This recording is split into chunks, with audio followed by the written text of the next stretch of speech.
This is Patrick Russell. I'm interviewing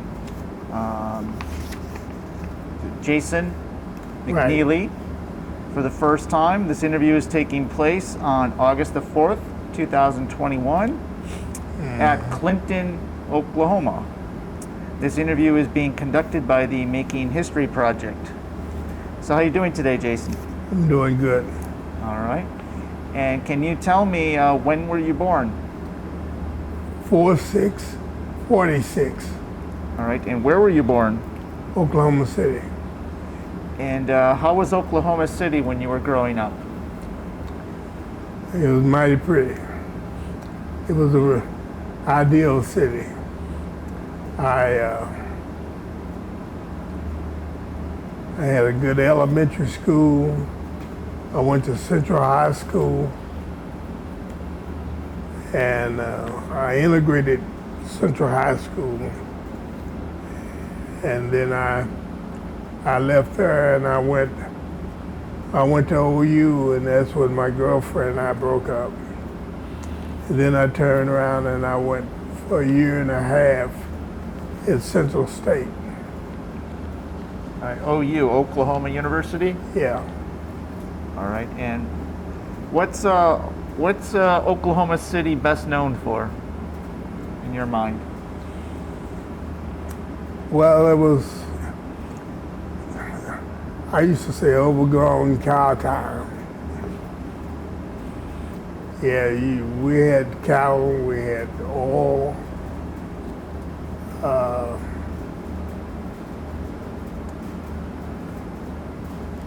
It was very peaceful, nice place at that time to raise a family.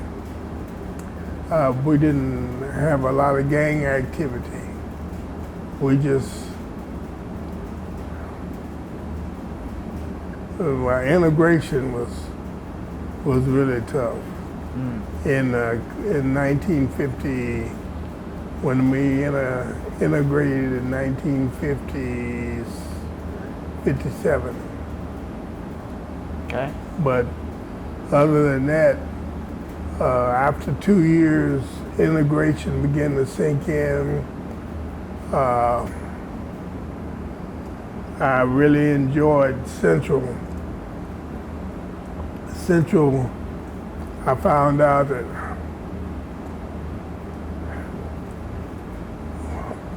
my daddy, let me put it this way, my daddy wanted me to go, he was a football quarterback at Douglas way back when, but he only made it to the 11th grade. He didn't, but he had a brain. I mean, when it come to mathematics and stuff, I mean, he had his own business. And my daddy made buku money. In fact, he put the city of Oklahoma City on trash service. On from the Leach Brothers in Okosh, Wisconsin. They had the Leach Packers Masters. They didn't know nothing about it. My daddy showed them how to do it. And what they did, they took all of the trash and stuff from my daddy. But the city let my daddy have Nichols Hills, the Lake Alumna, Forestport, and we picked up the neighborhood trash, and we made a lot of money too. And how big was your family growing up? It was my sister and I. All right. And you already told me that your father ran a business. He had a McNeely's garbage and trash service. And what did your mom do? She was a homemaker. Okay. And so you went to high school, graduated from high school. Right. Then you went to OU for a year and a half.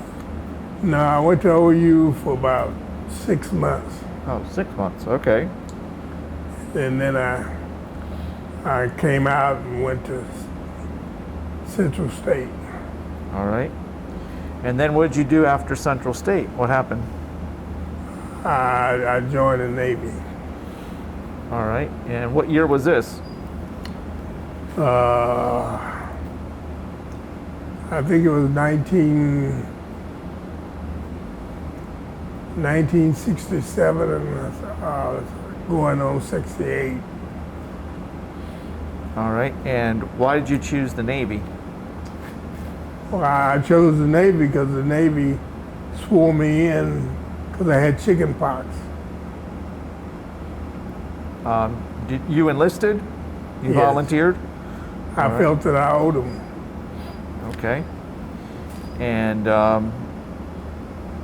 did you receive a draft notice? Yeah, the draft notice came, but they had already sworn me in the Navy Reserve, and then they swore me in the Navy. Okay. And so you're now in the Navy, 1968 or so. Yeah, And at that time, Vietnam is going on, right? right. All right. And how did your family feel about you joining the Navy during the Vietnam War? Well, my mother didn't want me to go, but my daddy, he knew that I had an obligation to go. And the only thing he could do at that time was threaten me about having a heroic medal sent to his house and, you know, not getting killed, not getting hurt. Try to, my best to, you know, stay unharmed. So he didn't want any heroic medals being sent home from you. Well, I really didn't care. Like I said, when I broke up with Gloria Jean Hobbs, she went with a basketball star at OU named Willie Wilson. She married him, and I had went with her for about 5 years, all through high school. And when we broke up, it just shattered my world. I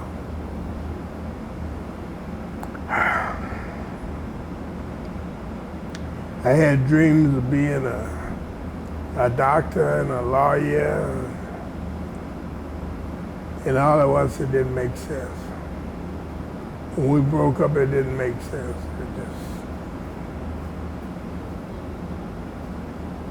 Okay. And When I went to Vietnam, I didn't really care. I wasn't afraid of dying. In fact, all through the war campaigns, I didn't care about getting killed. I just didn't want to get wounded. I didn't want to lose 2 legs, lose an arm or both arms. Cause I didn't want nobody coming to my house talking about, oh, Jason, what's wrong with you? Jason lost both his legs now. I couldn't stand that. so now you're enlisted in the Navy. And where was your basic training? Yeah, San Diego. Okay. And how was that for you? Huh? How was that for you, the basic training? It was pretty good. At first it was cold.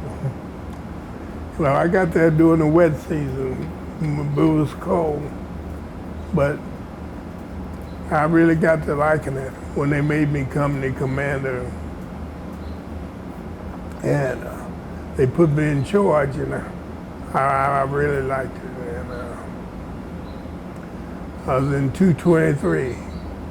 Was my cab number. Company number. And I really liked it. See, I didn't get to go home with my group because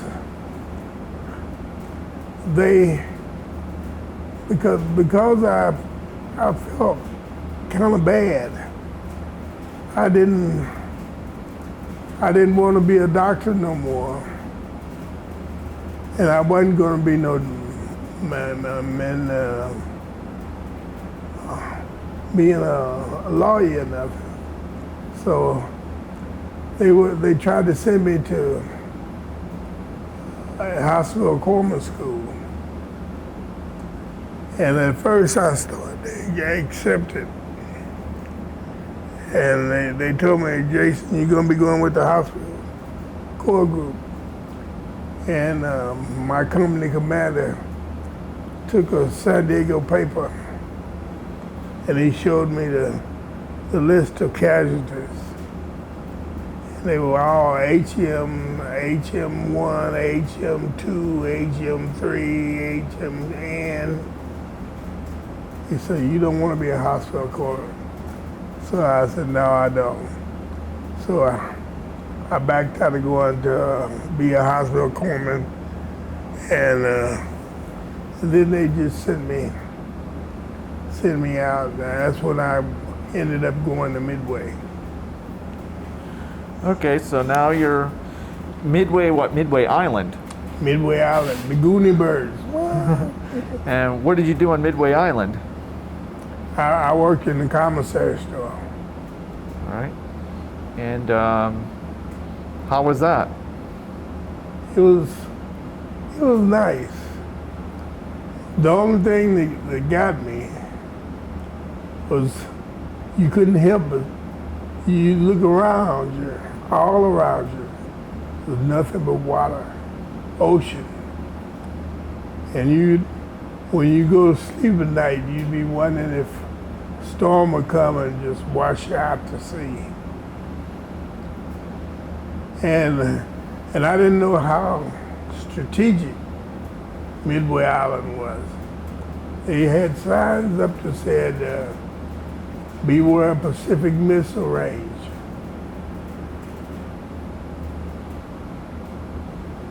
The Russian submarines used to patrol around the island once or twice a year. I said, come to find out they had a naval facility at Midway.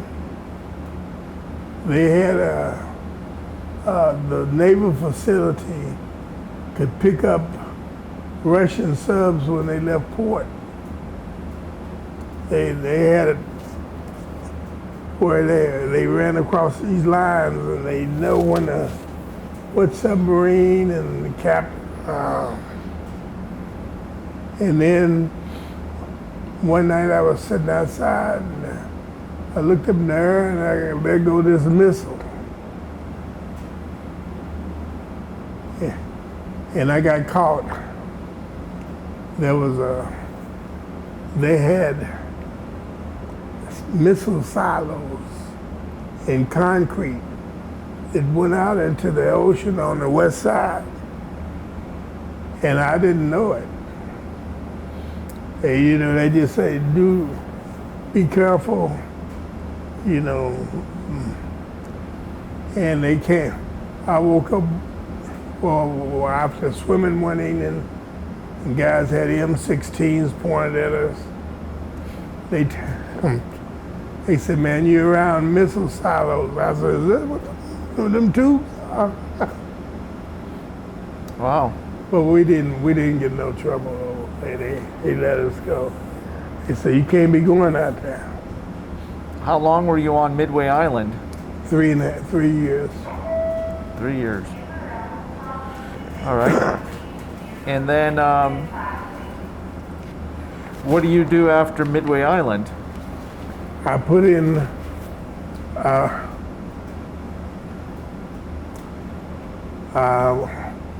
went for first class, and I put in for pre-com unit, and they sent me back to San Diego to Pascagoula, put the John Young first class. was a new class of destroyer. And I went back to Pascagoula and put the John Young in commission. And the day we commissioned the John Young, we got a SOS from Big Mama. Big Mama was a cruise ship working out of Panama. It was 243 miles northeast. And so we were brand new, and we shot at after Big Mama. And then we got to her and gave her ropes, and we towed her back into Panama. And everybody congratulated us and bought us food and bought us drinks. And what were you doing on the destroyer, the John Young? I was a ship servicer. Okay. And what was your highest rank in the Navy? E8. So that's senior chief? Senior chief. Okay. And did you ever deploy at all to Vietnam? Did I? Did you ever deploy to Vietnam? Did you ever? The first time Okay. I went to Vietnam. And what happened? And I was there for 3 years. And I'm trying to think of the name of that air base in right outside Saigon. It's a real familiar name. And that's when I got shot in the leg. How do you get to Vietnam from Midway? Boat. Okay, but so you're on take me through how you're in Midway, working on Midway, and then how do you get to Vietnam during that time period? No, what it was, I was on the USS Porterfield, and we pulled in, and we topped off fuel, and then that's when I saw they had this little hut, and when I went there, they were asking for volunteers, and I was really messed up. I said, I volunteer. So they picked me. In fact, I couldn't understand why the Navy waited so long did they think I went UA? Did they think I got killed or captured? For 3 years, nobody even worried about me. Nothing, I was just with the Special Forces group. So wait a minute, on Midway, they were asking for volunteers? No, not Midway, Vietnam. All right. How did you get to Vietnam from Midway? That's what I'm trying to figure out. I went back to San Diego, then I went to the John Young to Vietnam. Okay. Got it.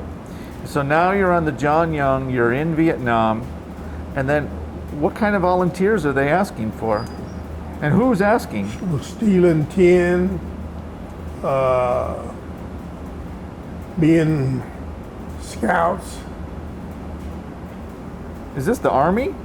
This is the Army, yeah, the Special Forces group. That's what I couldn't understand.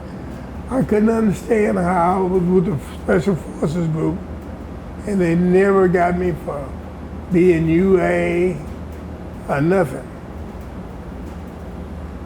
Okay, so you decided to volunteer for that. Yeah. And how long were you volunteering with the Special Forces? 3 years. And what did you do? I stole tin. I helped with scouting expeditions. They taught me a lot in the Special Forces. So they provide you with training. Training, they get provided training, yes. And where did you go in Vietnam? I went to Asha Valley. I went to Qua Trang. When we went across, I went to Qua Trang.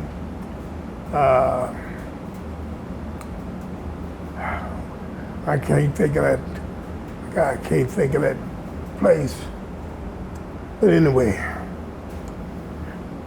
it was 2 or 3 places.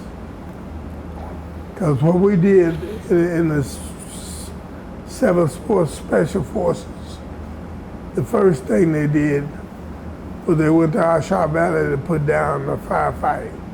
We had a big firefight in Asha Valley. And then the Asha Valley was the most dangerous place that I had ever been. The thing you had to worry about in the Asha Valley was the snakes, mosquitoes, leeches, tigers, man-eating tigers. You had to worry about the animals more than you had to worry about the enemy.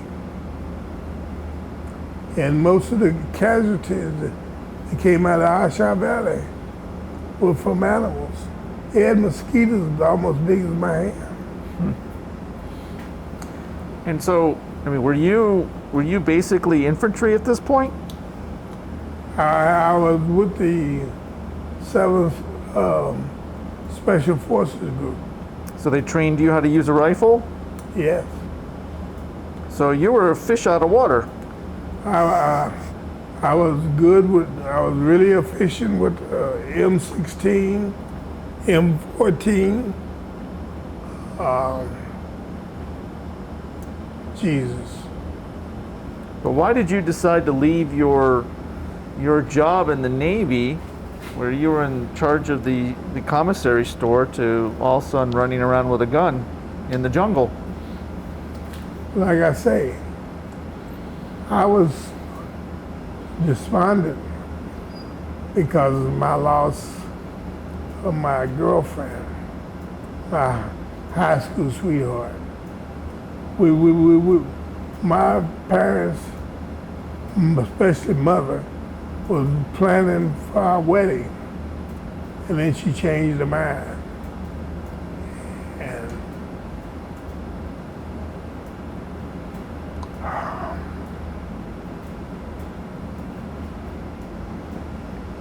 anyway. Okay. So, for the rest of Vietnam, for those next 3 years, you were with the Special Forces as a volunteer. I was in the Special Forces for 3 years. And then I asked the captain, could I go back to my ship? And he looked at me like I was crazy. But when he went back to the computer and he found out my Social Security number and all that stuff, then he sent me back to Saigon. From Saigon, they flew me to Bremerton, Washington. And what was your most memorable moment working with the Special Forces? How they were very sharp. They really were. I mean, that was a part of the service that I didn't know really existed. I mean, the way they snuck up on people, the way they laid booby traps,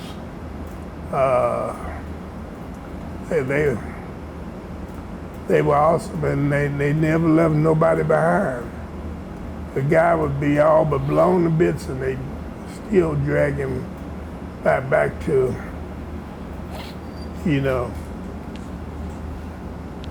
Did you participate in firefights with them? Yes. I tell you what, when I was near Qua Trang, we got caught in a firefight. And I found out what they put in the rice paddies. Human feces. and you had to keep your almost to your nose down as the bullets whizzed over your head. They catch you in the force you in the firefighting, and it was a dirty war. And then I remember President Johnson. He had a chance to bomb the dikes in North Vietnam and flood the rice fields. And he said he wouldn't do it because too many innocent people would die. And they didn't bomb them, and they cultivated the rice and brought it down the Ho Chi Minh Trail.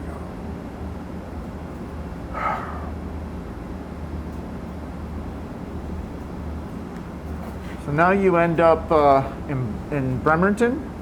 Bremerton. And what do you end up doing there?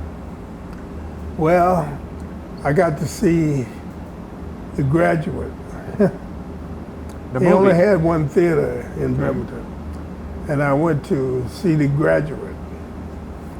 And on Tennessee Avenue is where all the chicken places, I love chicken, right? All the chicken places were. And I used to spend a lot of time on Tennessee Avenue. Now, did they assign you to another ship? I put the Samuel Gompers destroyer tender in commission. We call it the big fat Gompers. I mean, that was a huge destroyer tender. I mean, you look down and you couldn't fall into the pit, you know, where when they sitting on the blocks, because you die. I mean, you the stories up in there. And what did you end up doing on that ship? I was a ship. I ran the center ship store, and the laundry. And what made you want to leave the Special Forces and go back to your ship? I just got tired. I mean, the Special Forces was busy. They wasn't just sitting around. They were laying traps.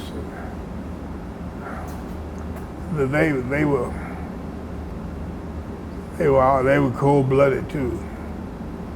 But And did you have a particular assignment with them? What did you do? yeah, I tell you, whatever they wanted us to do, or whatever they wanted us to steal, if they wanted us to go out with the scouts and chase people on the perimeters, we did that.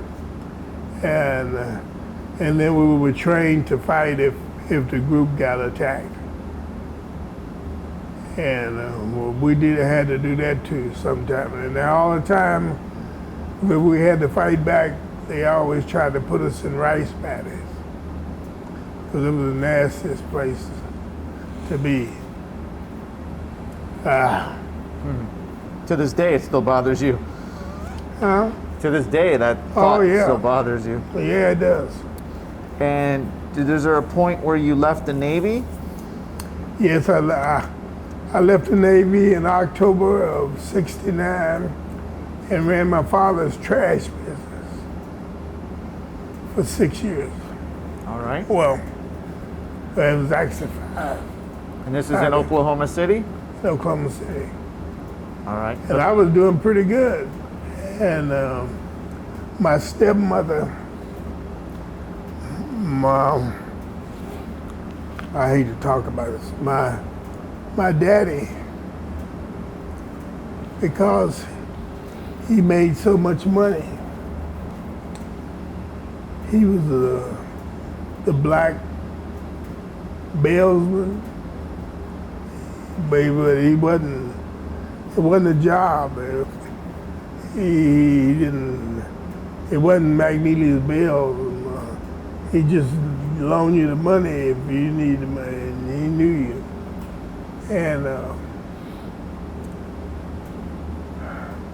And my daddy had the women. He just couldn't leave them alone. Well, we used to take 5 hogs, big hogs, Yorkshires. We take them to stockyards. He'd sell them. He'd have a $2,000 or $3,000 on it in his car. And he'd go back to the offbeat. There's a black club called Offbeat. And the women be waiting for Tom, I need to pay for my telephone bill. I need to pay for my gas bill. And he spent a lot of money foolishly on women. And then my mother, she was smart. She wouldn't argue and fight with him. She just sit there and look at him. And when he died, she said, it's my turn now. So she got her a boyfriend, a gigolo. She bought him a truck, she bought him a boat, bought him guns, everything. And this Mr. Brown from the IRS came to the house and he said, I'd like to speak to Miss McNeely. I said, I'm her son.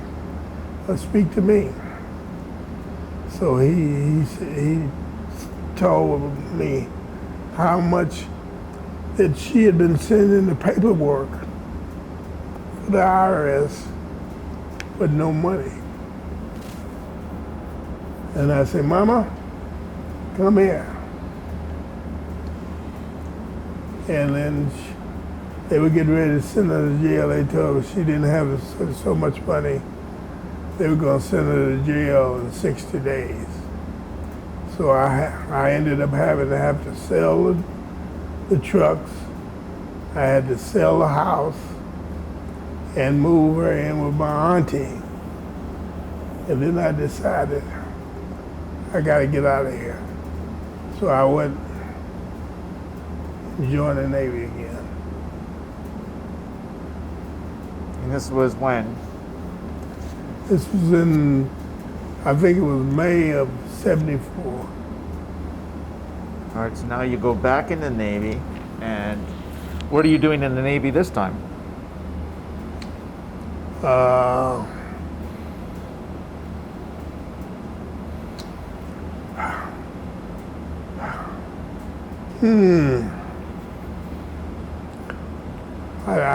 I know I did something.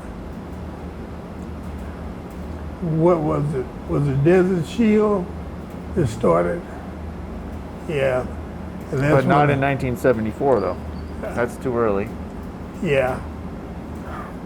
I can't remember. But what kind of work did you do? Did you do the same thing you did Same before? thing. Okay. But I lost 2 pay grades. I went from E5 to E3, 28 years old. I do remember that. Oh. Swabbing. And you get assigned to a ship? Eventually,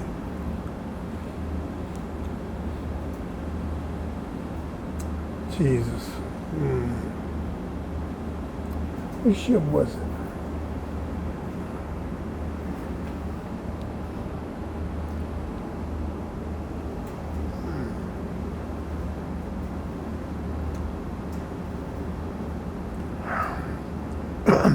Well, how long were you in the Navy for the second stint? Till December 1994. So you spent another 20 years in the Navy then? Yeah. All right. And Do you recall some of the ships you served on during those 20 years? Carl Vinson, And the Carl Kitty Hawk. Vinson is a... Kitty Hawk. All right. Those are aircraft carriers? Yes. I spent 5 years on both carriers, And what are you doing on those carriers? running the supply department, All right. barber shop, laundry, ship store. The only thing I didn't have no control over the money other than collect it, you know. Your sales officer had to do that. But it was my greatest thrill was the Carl Vinson. It was big, it was fast. And that's a nuclear? And that's like the, would you call it the flagship of the Navy? It was then. In fact, if you look at the Nimitz class carriers, the Nimitz and the Eisenhower and all of them, if you really look at them real close, and from behind, the Vinson is a little bit larger than the rest of them. And I mean, that Vinson could run. What was it like to be on the Vinson while I was at sea, that giant ship? That was one of the ships that we really loved each other. We helped each other.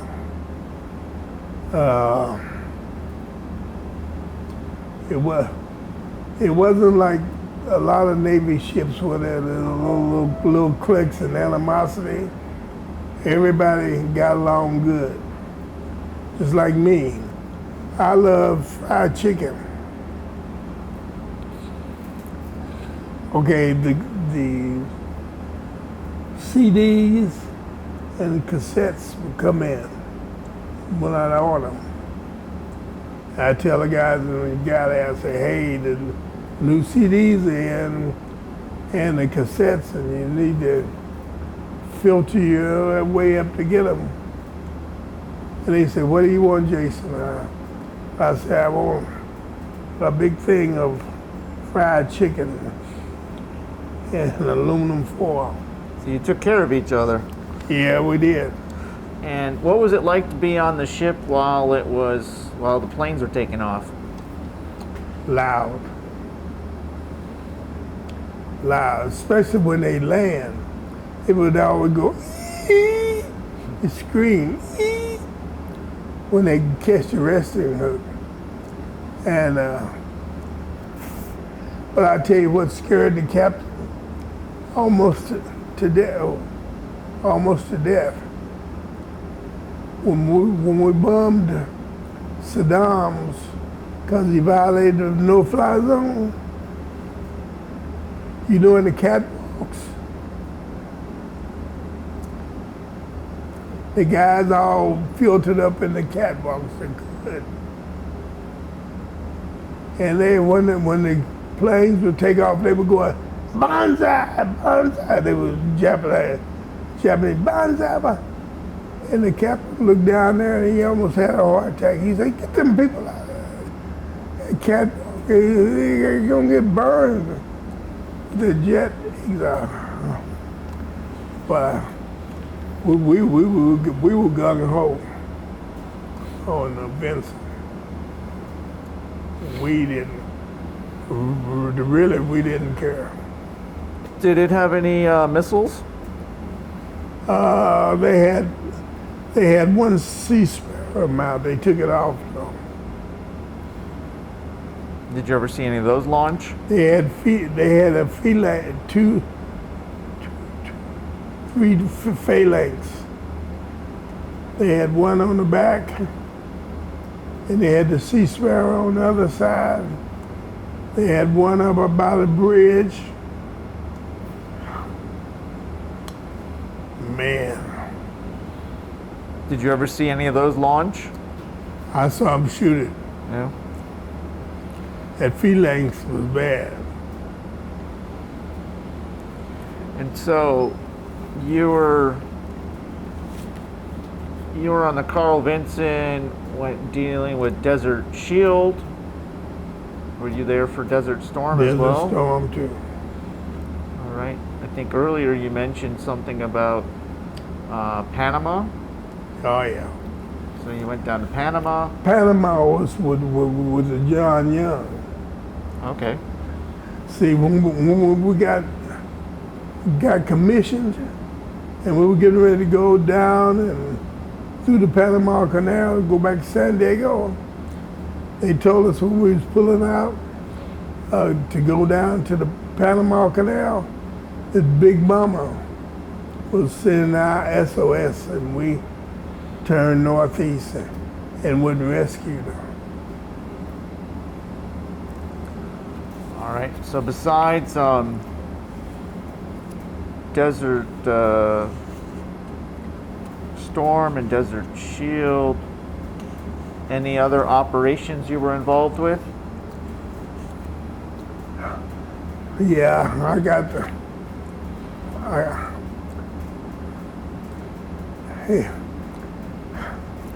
I got it somewhere on a piece of paper.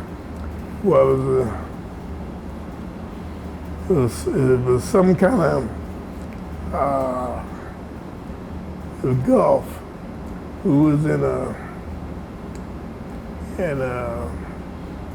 the Gulf War, and I forgot the name of the war, but it was the Gulf War.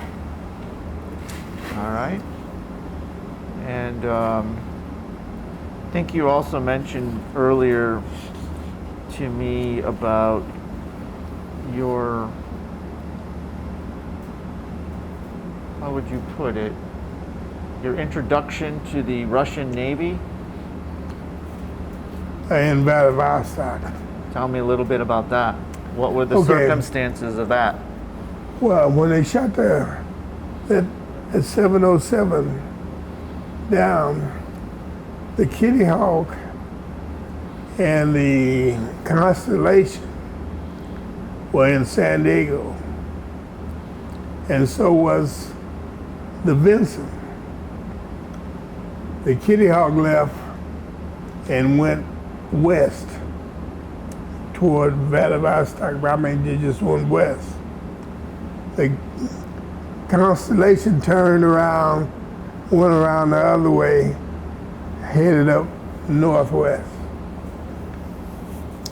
And then the Vinson was the last to leave. And they were wondering where was the Vinson. And for days, they looked for us and they couldn't find us. Who's they? And the Russians, they were about to panic. They found the Kitty Hawk, they found the Constellation, and the what's the name came up out of the South China Sea, the Enterprise. And we came up the northern route about the Aleutians and came down through the slot. Man, them Russians could have changed their underwear. They didn't know what was going on. They didn't know if the United States was going to attack them or. Those were rough days. I thought that if I got killed, it would be them. So tell me a little bit. What was it like? You're out in the sea, and what do you see? Sea. Sea. And The sea. You see the sun come up, the sun go down, and then you didn't know if you're going to see the sun come up again. And I remember when them Russians launched all them planes at us. And man, you could hear them going by you have the little hatches. They're going by woo, woo, woo. Oh. Really? And they got that close? Oh, they're flying down the sides of the plane. I mean, the Vinson. And I just knew it was over. Were there other Was there any Russian Navy Oh nearby? yeah, all the cruisers, their tin cans, their submarines. I mean, It was a big display of force. oh man. And was the Vinson being escorted by anybody? Oh yeah, man. We had both of the admirals, the Sinpac fleet, and there was another one. He was on there too. But did you had your own carriers and destroyers and We cruisers? we had those carriers. We had the Enterprise coming up this way. We had the Enterprise, not the Enterprise, the Kitty Hawk, and the Constellation coming down from the west. And we were coming down. We went up and come down through the slots, through the Aleutians. Jesus. What was your most memorable moment in your military career? Of all of it, from Vietnam to what you just talked about with the Russian Navy, what do you remember the most? Most interesting, terrifying, you define it. The most terrifying was Vladivostok. More than Vietnam. Vietnam, I wasn't really afraid of Vietnam, even though I got shot there. And then got shot at there. It was something about Vietnam. In fact, Vietnam was a beautiful place. It was just deadly. It was a deadly place. It had nice mountains, little mountains. It was a beautiful country, but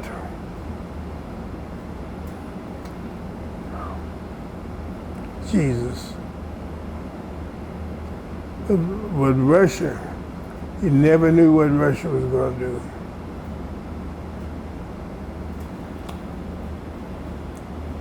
And what were the circumstances of you getting shot in Vietnam? Well, I was sitting there talking to my buddy, and they had they shot RU-144 missiles. I'm trying to think of the place where we were, and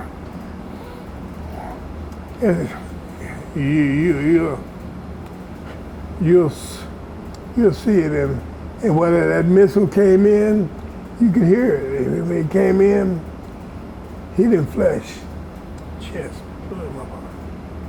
blood got all over me. And you got shrapnel from that? And then I got shot. I was almost sure that it wasn't shrapnel from hitting him, because it hit him flesh. It just wiped him out.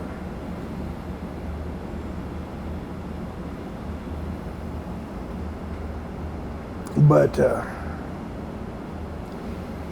what's the name of that place? Come on.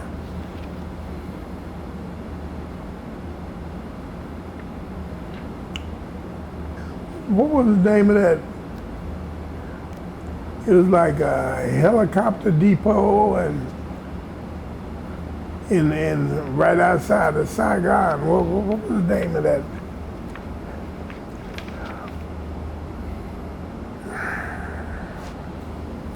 Dang.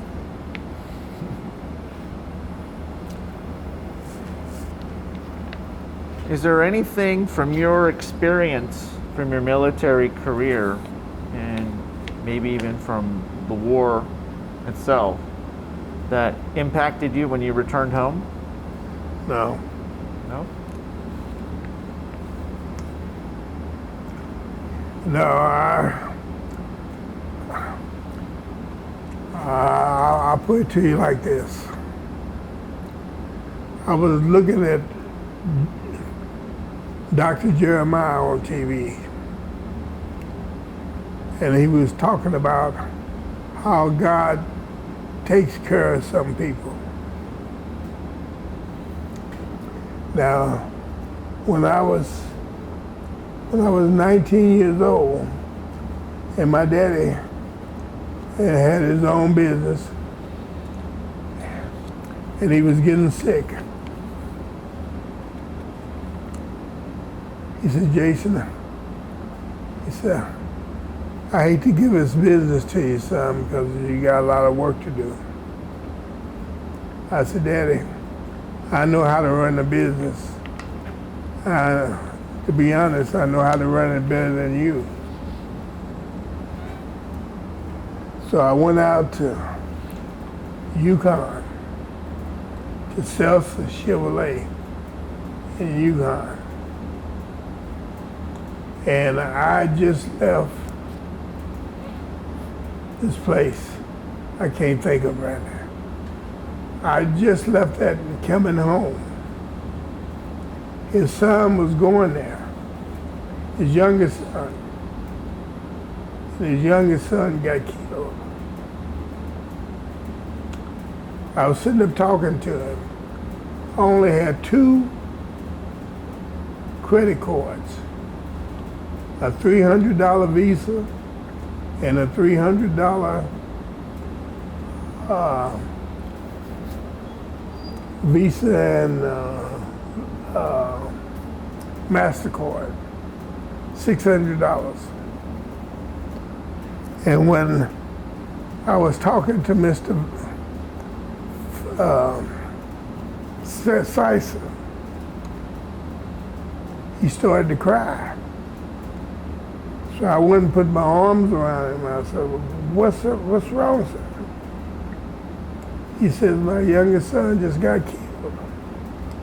And where you just, I said, that's too bad. I said, I'm really sorry about that. Your family had my condolences. He told me to come back in the next day. I come back in the next day with 2 credit cards, $600. He says, I don't know why the hell I'm doing this. He said, what trucks do you need?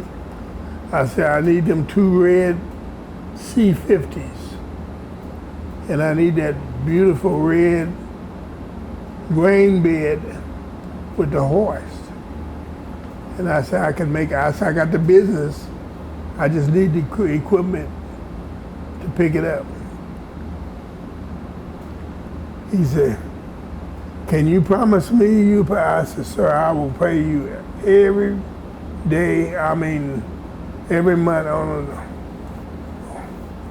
on time. He said, I don't know why I'm doing this. He said, you come back tomorrow and I'll let you know what I'm gonna do. I came back at 9:30 the next day. He gave me the 2 C50s and an 18-yard grain bed with hydraulic rod. I said, oh, thank you, Mr. Seltzer. I said, you won't be disappointed. I'll pay you on time and I'll be able to carry on with my business. So when I left, the phone rang and he was talking to one of his buddies. And guess what he was? He was one of the dragons of the Ku Klux Klan.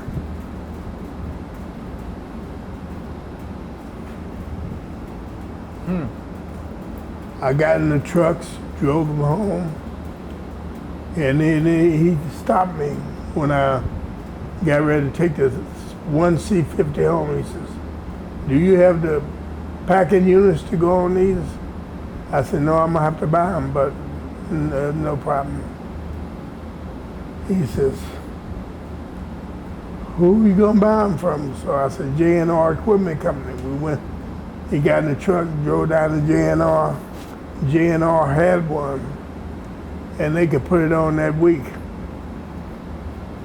And he told JNR to outfit the truck, that C-50, that was a beautiful C-50, red, AM, FM radio, everything.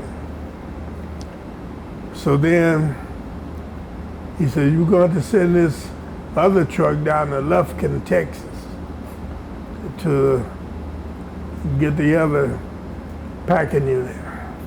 He said, take 2 weeks. I said, I'll be able to make it with the flatbed truck, grain. We have one guy get up there and hand him the grass, and then he dump it and then pull a tarp over it. And then you got that packing unit. And so Clyde had been working for my daddy for 38 years. And he says, Jason, this C-50 is a beautiful truck. He says, well, if we had another one of these, we could make a fortune. I was like, really? When that C-50 got ready, Clyde and I went down there and I gave it to Clyde to take it home. He could park it in his backyard. And we did all right. And then he changed. He said, your daddy was going to give me this bit. No. So when I said, I'll sell the business and go back in the Navy. That's what I do. That's what I did. Mm-hmm. That's why I came back in the Navy. Is there anything you would like to add that I did not ask you today?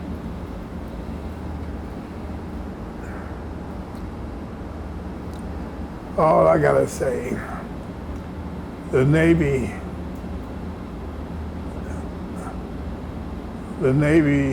is a great organization. I went through 2 phases of the Navy. The first phase I went through the Navy was really difficult. It was the old Navy of World War II, you know what I'm saying? And then it got better. And it really got to be what it should be. And then it got better. And the Navy, if I was a young man going to go into service, it would have to be the Navy.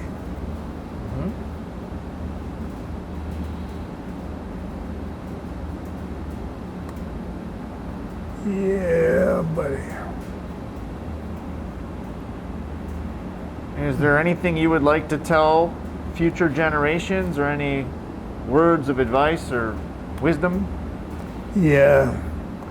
I've been seeing a lot of things going on now. And we got to remember our last oath. Our last oath in the Navy is to protect the United States and the Constitution with all our hope and what's that? We, in order to have a beautiful country, we've come a long way, but we can't stop and go back nowhere. We're never going to go back. It's just too many people in too many positions. They can hurt us. And I think that we have the technology, we have the smarts, and we need to make the best of what we got. Jesus.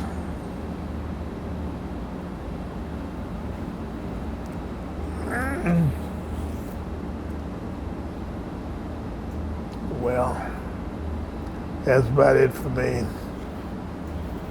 Okay. Well, Jason, it's been a real pleasure meeting with you. And I want to thank you for taking the time to speak with me today. Oh, yeah. And I want to thank you also for your long and distinguished military service to our country. Yeah. Well, you know, 32 years seems like a long time.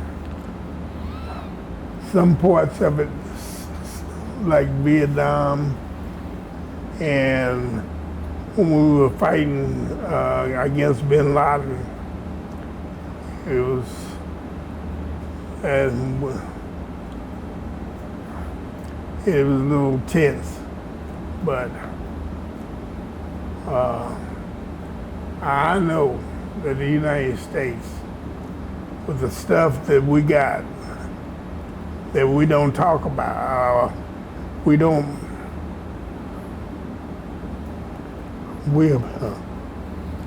bad.